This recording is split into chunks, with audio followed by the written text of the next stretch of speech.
예수님을 떠난 사람들의 문제라고 하는 주제로 함께 은혜를 나누겠습니다. 어린이들의 연극 가운데에 세상에서 가장 소중한 것이라고 하는 연극이 있습니다.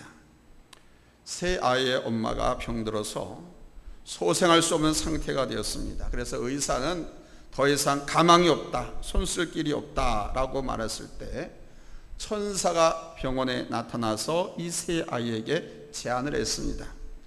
너희들이 세상에서 가장 소중한 것을 찾아오면 내가 내 엄마의 병을 고쳐주겠노라.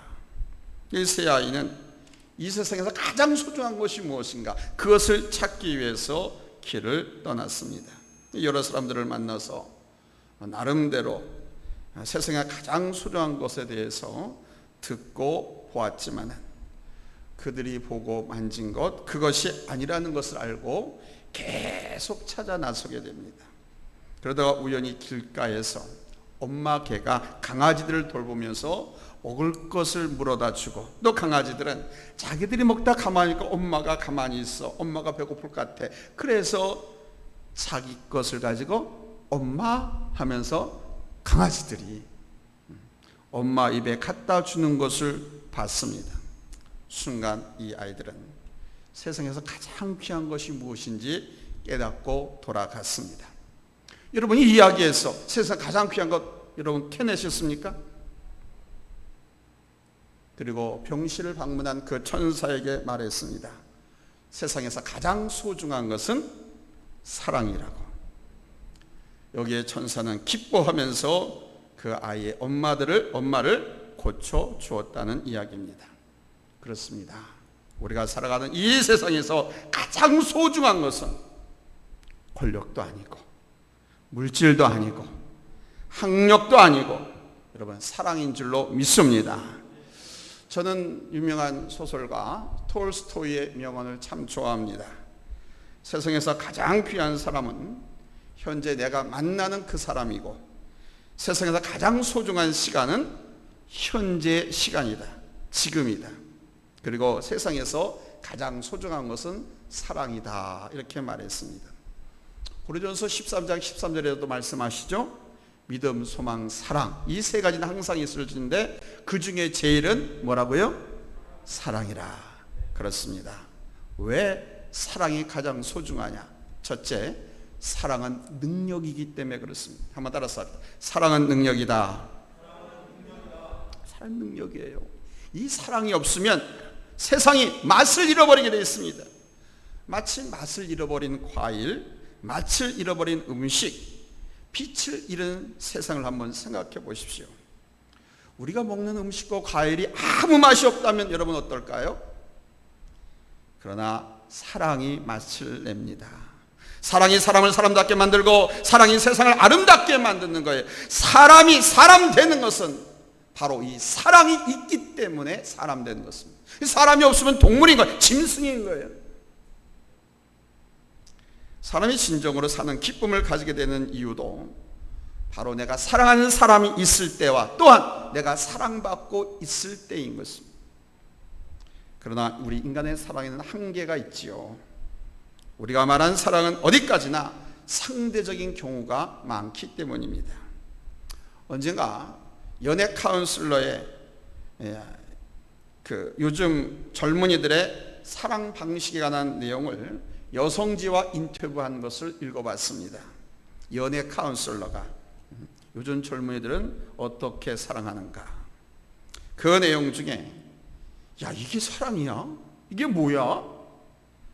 이런 사랑이라면 차라리 주말에 그냥 집에서 낮잠을 즐기면서 여유를 즐기는 게 더 낫겠다, 안 하겠다 라고 하는 그런 내용이 있었습니다. 그 내용은 이것입니다.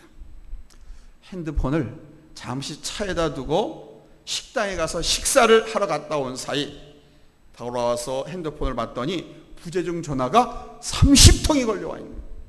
그것도 한 사람한테서. 누굴까요? 여친에게서. 그리고는 폰 카메라로 상대방이 있는 것을 확인하고 싶고, 심지어는 집이라고 하니까 그러면 집 전화로 자기한테 전화 걸라고 확인까지. 이게 사랑일까? 그런 의문을 가졌습니다.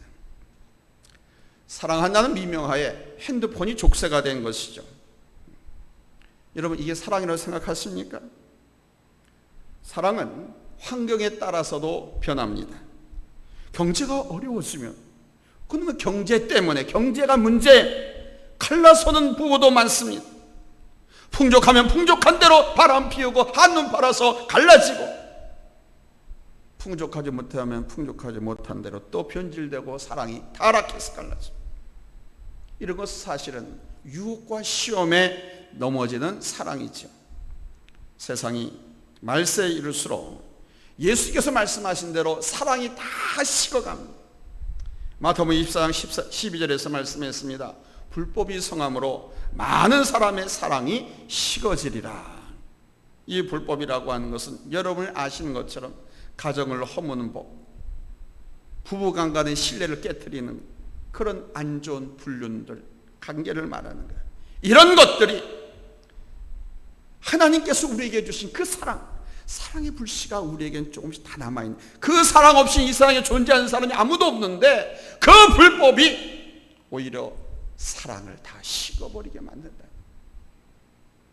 더군다나 사랑의 능력은 있지만 우리의 사랑으로는 한계가 있는 거예요. 내 사랑으로 상대방에게 기쁨을 줄 수 있고 내 사랑이 상대방에게 행복을 줄 수 있지만 그게 순간과 환경, 상황에 따라서 막 변질되고 오히려 그게 상대방에게 칼이 되고 독이 되고 아픔을 주고 그래요. 더군다나 아무리 우리의 사랑이 강해도 이 변질되고 바뀌는 타락하는 사랑의 힘으로는 그 누구도 살릴 수가 없습니다. 온전하게 회복시킬 수가 없습니다. 아니, 이런 변질 타락된 사랑 갖고는 그 누구도 구원할 수 없다는 것이 문제인 것입니다. 그러므로 우리는 하나님의 사랑이 필요한 줄로 믿습니다. 그래서 하나님의 사랑이 필요한 거예요. 변함없고 진실한 사랑, 생명을 주고 사람을 살리는 사랑, 하나님의 사랑이 우리에게 필요한 것입니다. 그래서 하나님께서 사랑으로 우리에게 다가오셨습니다. 이 사랑이 우리를 구했습니다. 하나님의 이 사랑으로 친히 육신을 입고 그 외아들이 독생자가 되어 이 땅에 오셨습니다. 이 사랑의 눈으로 주님은 가난하고 소외된 사람, 병든 사람, 죄인과 세대를 외면하지 아니하시고 그들에게 다가가셨습니다. 그리고 친히 십자가를 지셨습니다. 여러분, 이 사랑이 우리를 살린 줄로 믿습니다. 이 사랑이 우리로 하나님 자녀가 되게 한 줄로 믿습니다. 그래서 이 하나님의 사랑이 희망이고 생명인 거예요. 그래서 하나님의 사랑은 가스펠인 거예요. 따라서 합시다. 하나님의 사랑은 복음이다. 아멘. 그래서 오늘 또 네 번째로 복음 시리즈를 여러분들에게 말씀을 드리는 거예요. 오늘 본문은 바로 우리 하나님의 사랑이 어떠한가를 아주 구체적으로 말씀해 주고 있어요. 하나님의 말씀을 들으면 하나님의 사랑이 확확 다가옵니다. 하나님의 음성을 들으면 그 하나님의 사랑이 엄청난 원자폭탄 같은 위력을 가지고 우리의 심령을 강타합니다. 소망이 더 선명해집니다. 할렐루야. 그래서 하나님의 사랑은 복음인 거예요. 그러면 소망이 선명해지고 우리에게 어떻게 구체적으로 다가오는가? 첫째는 하나님의 사랑은 자기 아들 아끼지 않고 우리에게 내어주신 사랑입니다. 보면 32절에서 말씀하죠. 자기 아들 아끼지 아니하시고 우리 모든 사람을 위하여 내주시니가 어찌 그 아들과 함께 모든 것을 우리에게 주시지 아니하겠느냐. 독생자래. 이 독생자라고 하는 것은 외아들이라는 거예요. 홀로 스스로 존재한 하나님이란 뜻입니다. 얼마나 소중합니까? 아이를 길러본 부모님은 이것을 피부로 느낄 수가 있습니다. 이 세상의 부모님들 자식을 위해서라면 무엇인지 다 합니다. 제가 신혼 시절에 몸이 안 좋아서 몸이 병들었어요. 아버지 어머니가 그냥 산천 구석구석 다 돌아다니면서 나에게 이건 얘기하지 않은 게 뭔지 그 약을 다 구하러 다니고 장인 어른한테도 전화가 왔어요. 그 상주로 오라고, 시골로 오라고. 갔더니 정말 귀하다는 거예요. 제가 한의원에서 의사들한테 그거를 먹으면 좋다고 들었었거든요. 근데 그 이야기가 사모를 통해서 장인 장모님한테까지 간 거예요. 그래서 갔더니 그거를 준비해가지고 그거 못 먹어요. 먹을 수가 없어요. 그 볏짚 집단 속에서 생쥐를 소주에 담가가지고 그것을 먹으면 풍 걸린 것이 풀어진다는 거예요. 그걸 먹으래. 그 상주까지 불러가지고 먹었을까 안 먹었을까? 먹었어요. 그게 못 먹었다. 그러니까 뭐든지 옛날에는요, 갓 죽은 시신에게서 그것을 꺼내서 그거를 남편에게 갖다 먹인 그런 아내도 있어요. 생명을 위해서는, 사랑하는 아들, 사랑하는 남편, 사랑하는 가족을 위해서는 무엇이든지 다 부모님. 지금 경제가 불황이라고 하지만 아무리 경기가 불황일지라도 유아용품점은 그렇게 크게 침체되지 않고 있다고 합니다. 그 이유가 뭔지 아세요? 자식을 위해서라면 부모는 가장 좋은 것을 해주고 싶어 하기 때문에. 그런데 그 아들을 하나님께서 우리들을 위해서 우리에게 내어주셨습니다. 그게 2000년을 십자가에 죽게 하신 거예요. 그게 가장 소중한 것을 내어줄 때 여러분, 그것이 진정한 사랑인 것입니다. 두 번째로, 자기 아들을 내어주신, 사실은 자기 자신을 내어주신 우리 하나님은 우리에게 그 아들과 함께 모든 것을 선물로 주시는 분입니다. 오늘 보면 32절 우리 한번 다 같이 한 번 더 읽겠습니다. 시작. 자기 아들을 아끼지 아니하시고 우리 모든 사람을 위하여 내주시니가 어찌 그 아들과 함께 모든 것을 우리에게 주시지 아니하겠느냐. 가장 소중한, 가장 귀한 것을 내줄 수 있다고 하면 뭐 다른 것 주는 거, 이거는 쉬운 것이죠. 예수님 다음, 독생자 외아들 예수 그리스도 다음 가장 소중한 것들, 이 땅을 살고 있는 우리들이 다 구하는 거 아닙니까? 그러니까 예수들은 십자가에 내어줄 것인가 하나님인데, 하나님의 사랑하는 자녀들이 우리들이 구하는 것, 그 의식주의 문제, 그 어떤 것도 하나님께서 우리에게 허락하거나 주는데 주자거나 망설임이 있을 수가 없다는 거죠. 더 쉽지 않겠느냐 이거예요. 왜 이걸 모르느냐 이거예요. 그럼 왜 안 구하느냐 이거예요. 하나님께서 구하라 그러면 주실 것이요, 찾으라 그러면 열릴 것이요, 두드려라 그러면 열릴 것입니다. 틀렸습니다. 그렇지? 아멘. 가끔 아이들이 장난감을 가지고 놀 때 자기 것을 잘 허용하지 않습니다. 특히 그 많은 장난감 중에 자기가 가장 좋아하는 것, 가장 아끼는 것은 절대 노터치입니다. 불가합니다. 그런데 그 절대 노터치, 그것만 갖고 노는, 가장 좋아하는 그것을 허용을 하면 그냥 다른 모든 것은 그냥 저절로 다 허용이 됩니다. 다 같이 놀아요. 우리도 마찬가지입니다. 내가 가장 아끼는 것을 줄 수 있다면 다른 것도 줄 수 있습니다. 문제는 그것을 포기하지 못하는 데입니다. 롯과 그의 가족들은 이제 소돔과 고모라가 하나님의 심판으로 유황불로 멸망될 것이라고 하는 천사의 말을 듣고 그 명령대로 산으로 피신을 합니다. 피신할 때 천사들이 말했습니다. 절대로 두고 온 집, 문전, 옥답, 재산, 그 마을 어떤가, 하나님의 심판이 어떻게 맞는가 뒤돌아보지 마라. 궁금해하지도 마라. 쳐다보지도 말라. 오직 앞만 보고 그 산으로 피하라. 경고했습니다. 그런데 롯의 아내는 여러분이 잘 아시는 것처럼 자기가 지금까지 살아오면서 쌓은 재물, 자기의 땀과 사랑과 정성이 뱅기면서 쓸고 닦고 만든 그 집, 가옥, 그렇게 사랑으로 헌신하며 섬겨온 그 모든 것들이 너무 아깝고 아쉬웠어요. 그래서 그 미련 때문에 뒤를 돌아다 봤죠. 그 순간 롯의 아내는 어떻게 됐습니까?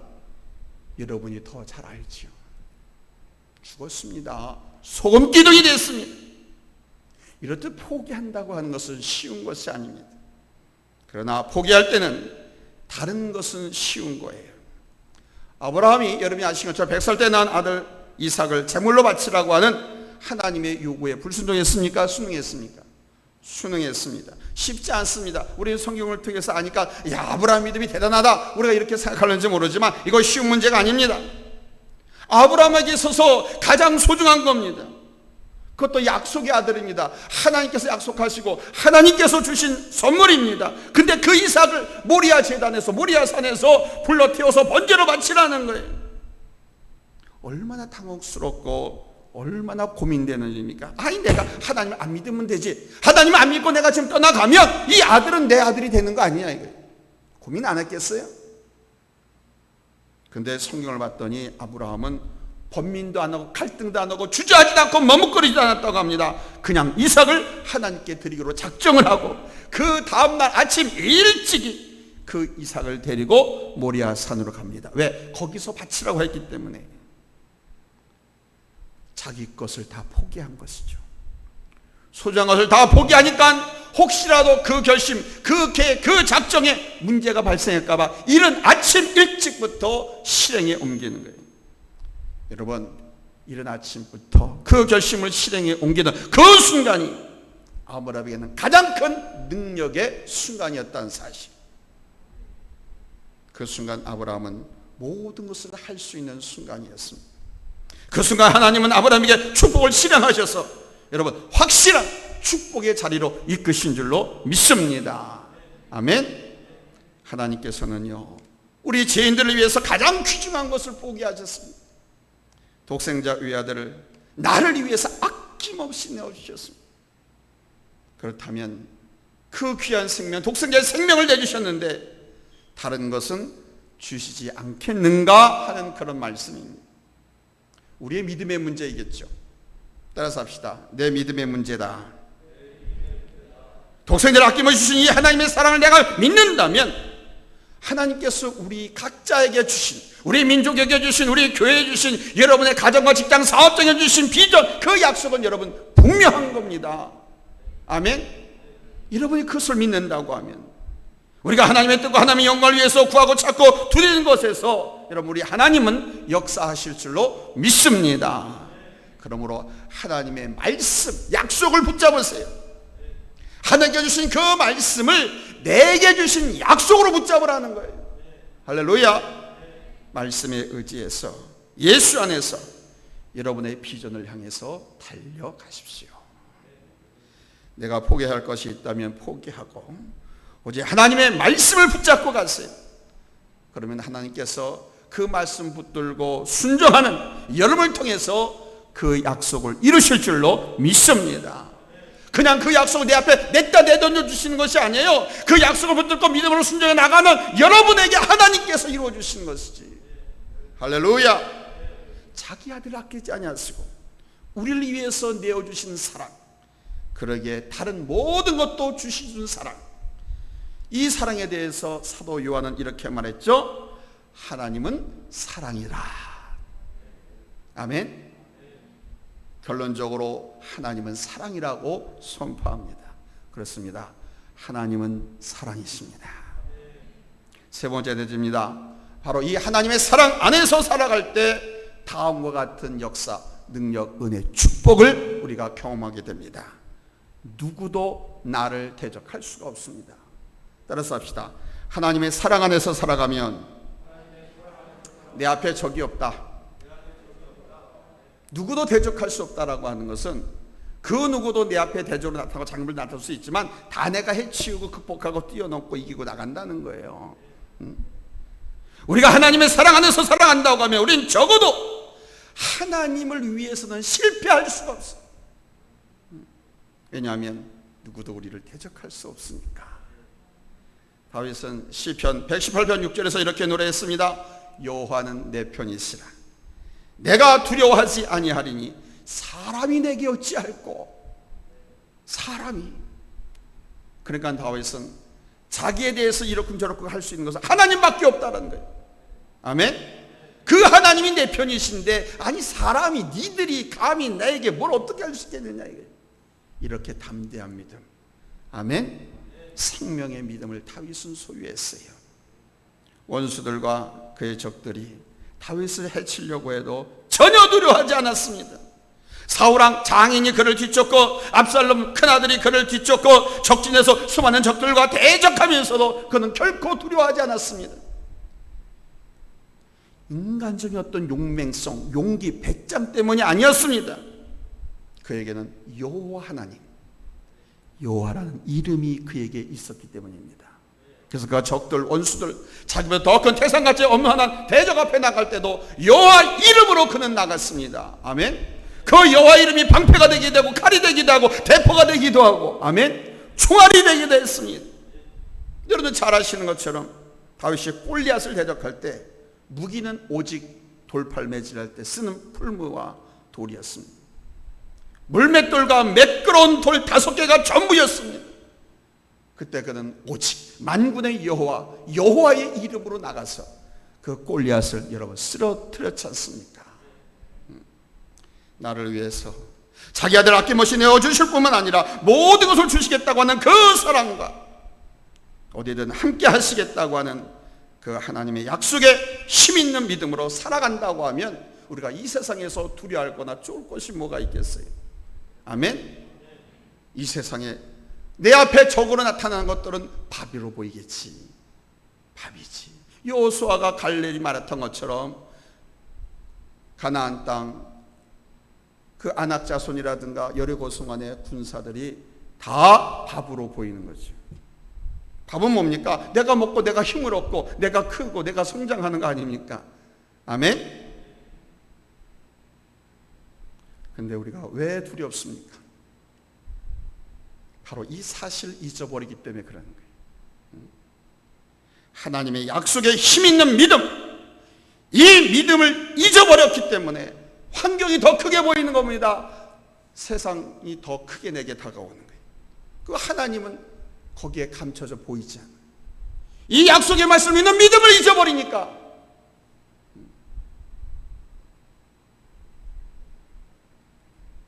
예수님의 능력을 보고도 풍랑을 만난 배에서 제자들은 두려워 떨고 소리쳤습니다.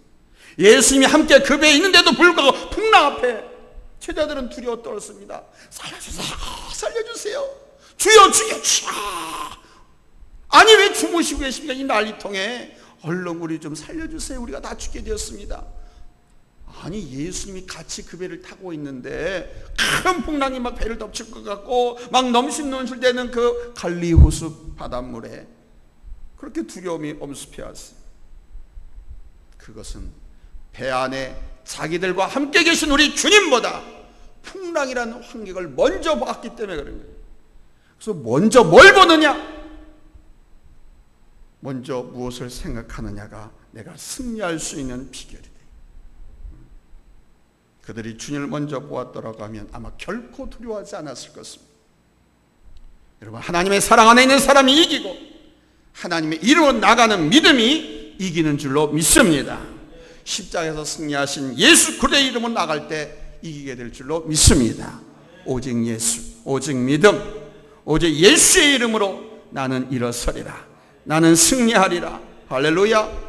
예수의 이름으로, 하나님의 이름으로 나가시기 바랍니다. 아멘. 자기 아들을 내어주시면서 우리를 의롭다 하셨습니다. 그래서 누구도 우리를 정죄할 수가 없습니다.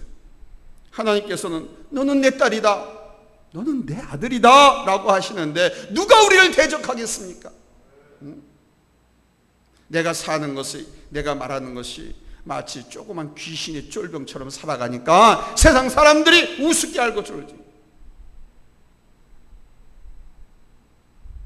내가 하나님의 자녀고 하나님의 딸이라는 것처럼 살아가 보세요. 누가 우리를 우습게 알고 감히 함부로 대합니까? 오, 큰일 나. 저분은 하나님과 기도하면서 교통하는 사람이야. 함부로 했다가 내가 저주받아 큰일 나. 함부로 못하거든요. 내가 하나님의 자녀고 내가 하나님의 아들, 딸인 것처럼 살고 말하면 세상의 사탄 마귀 권세, 그 흉악하고 비난하고 믿음 없는 사람들이 함부로 나에게 장애물을 갖다 쏘아 바치고 환난과 공고를 가지고 우리를 대적할 수가 없어요.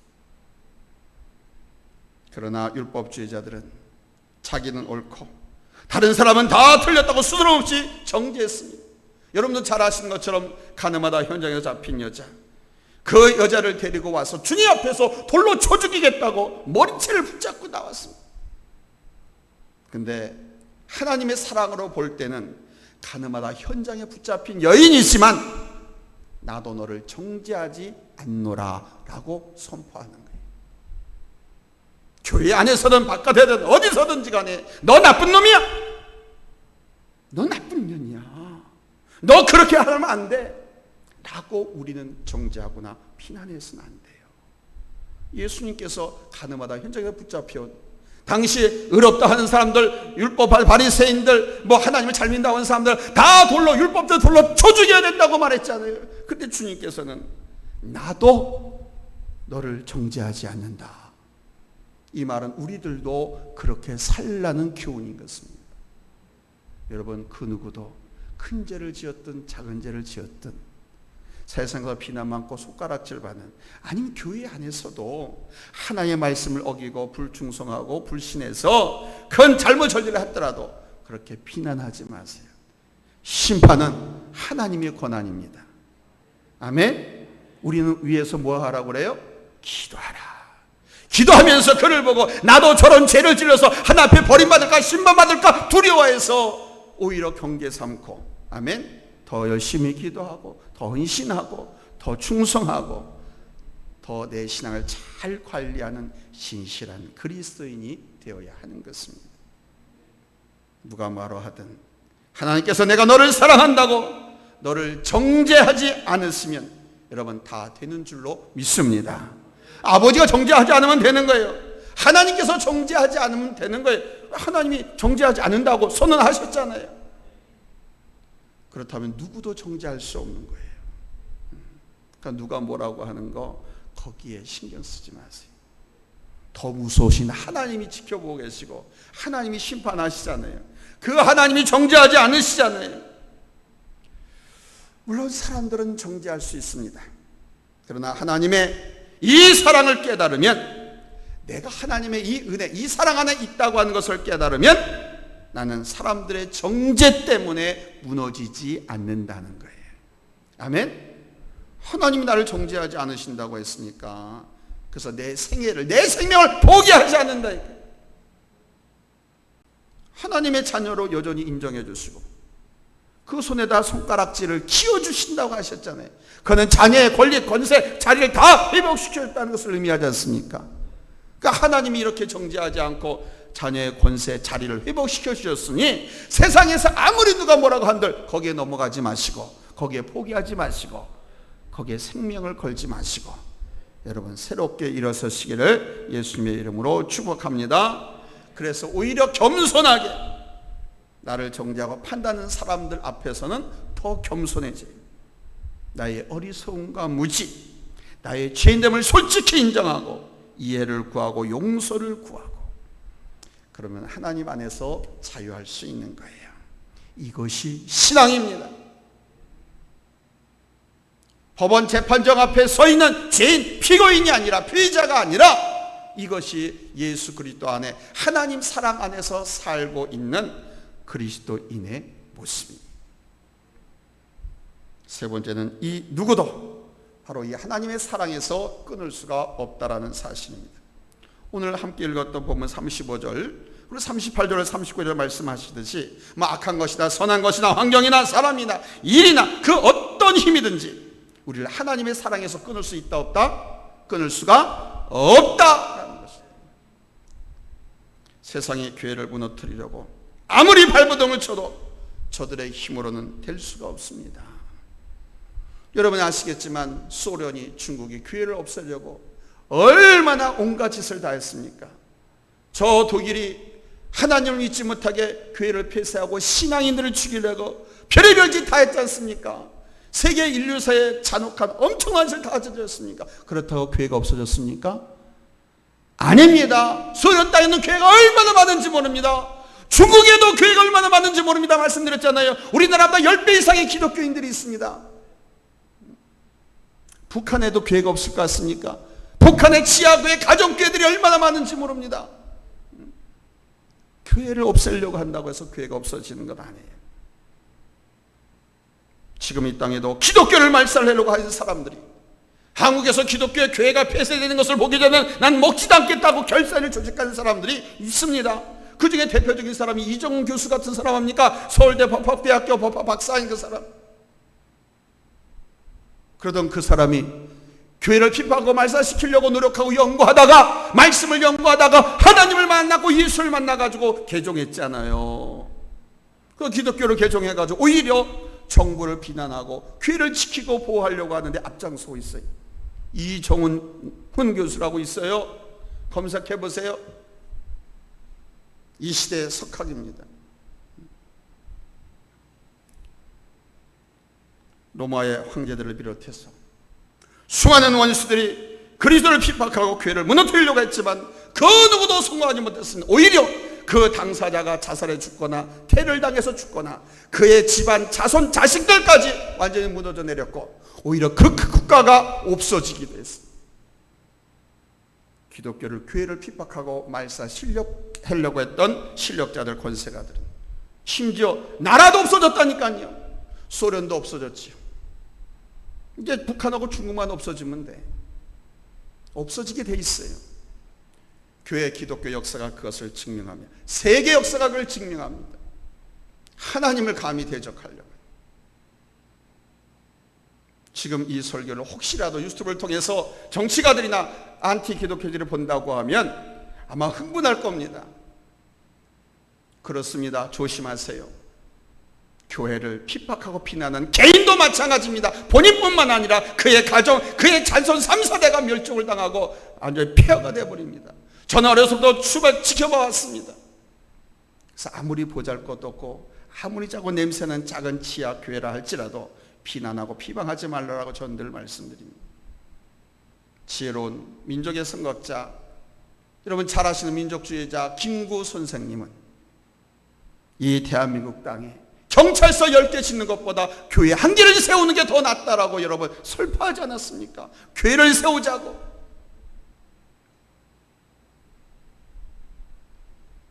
오늘 이 시대의 가장 위협적인 요소는 코로나 바이러스가 아니라 물질에 있습니다. 물질을 통한 성공과 쾌락과 안락, 편안함으로 유혹을 당합니다. 그러나 여러분, 그것도 우리를 무너뜨릴 수 없습니다. 사탄은 그것을 가지고 우리에게 유혹합니다. 그런데 이것이 영원하지 않다는 진리를 세상이 스스로 보여주고 있습니다. 탕자를 아버지로부터 떼놓은 것은 바로 그 유산, 물질 때문이었죠. 그는 아버지를 떠나서 세상으로 가서 마음대로 살아보았지만 실패하고 처참한 모습으로 집으로 돌아왔습니다. 자녀들이 부모를 거역하고 떠나가서 다 성공하고 다 행복하게 살면 얼마나 좋겠습니까? 모든 부모님의 바람은 그것입니다. 그런데 이 탕자는 그래서 탕자야. 아버지의 바람대로 살지 못했어. 가지고 간 재산 다 탕진해버리고 돼지 뜬물이나 먹고 지엽 열매나 먹는 신세로 전락해버리고 결국은 아버지 집으로 돌아오지요. 물질도, 그리고 그의 실수와 실패, 그의 죄도 아버지의 사랑부터 끊어놓을 수가 없었다는 증거입니다. 그게 아버지 집으로 돌아오는 거예요. 하나님의 사랑부터 우리를 끌어놓을 수 있는 것은 이 세상에 어떤 것도 없다는 사실을 여러분 꼭 기억하시기 바랍니다. 하나님의 사랑이 이런 거예요. 가장 소중한 독생자를 내어주시는 사랑, 그러기에 다른 것도 다 주실 수 있는 사랑, 그 사랑에 있는 우리를 누구도 대적할 수가 없고 누구도 우리를 정죄할 수 없고, 이 하나님의 사랑부터 그 누구도 그 무엇도 그 어떤 권세도 끊어놓을 수가 없다라고 하는 거예요.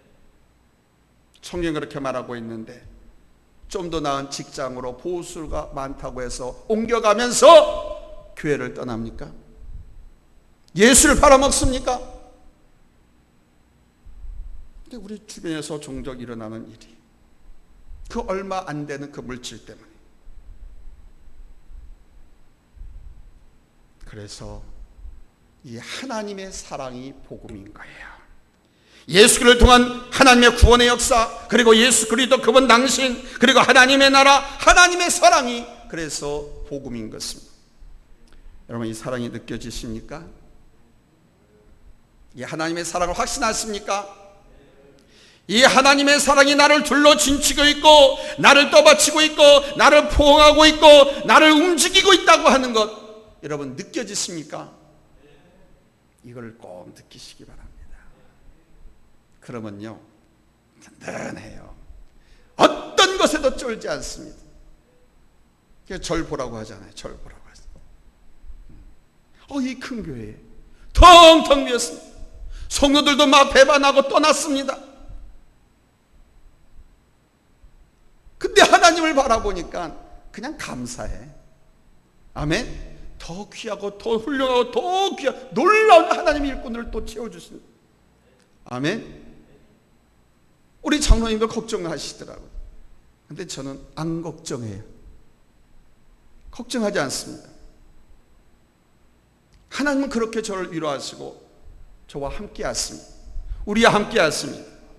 여기서 사명의 자리, 은혜의 자리, 축복의 자리를 버리고 떠난 사람들은 하나님의 진노와 심판이 기다리고 있는 것이고, 왜? 거기 가서 믿는 그 어느 곳이든지 하나님은 아니 계신 곳이었기 때문에, 그 하나님의 약속의 맛을 붙들고 믿음으로 순종하고 헌신하고 충성한 자에겐 하나님의 약속과 칭찬과 상급이 있지만, 그 상급의 칭찬의 자리, 충성의 자리, 축복의 자리에 박차버리고 도망가고 또 신단하고 배신하고 배도한 사람들은 하나님의 진노와 심판이 그의 머리 위에, 그의 사업장 위에, 그의 가정 위에 그냥 숯가마처럼, 기름가마처럼 막 이글이글 떨고 있고, 요한계시록에서 보여주는 하나님의 심판이고 진노한 모습인 거예요. 그런 모습을 보면 저는 그냥 담대해요. 오히려 두렵고 떨립니다. 왜? 그런 사람들에게 임할 하나님의 진노를 생각합니다. 그리고 실제 봐왔기 때문에. 여러분, 우리 하나님이 이런 분이세요.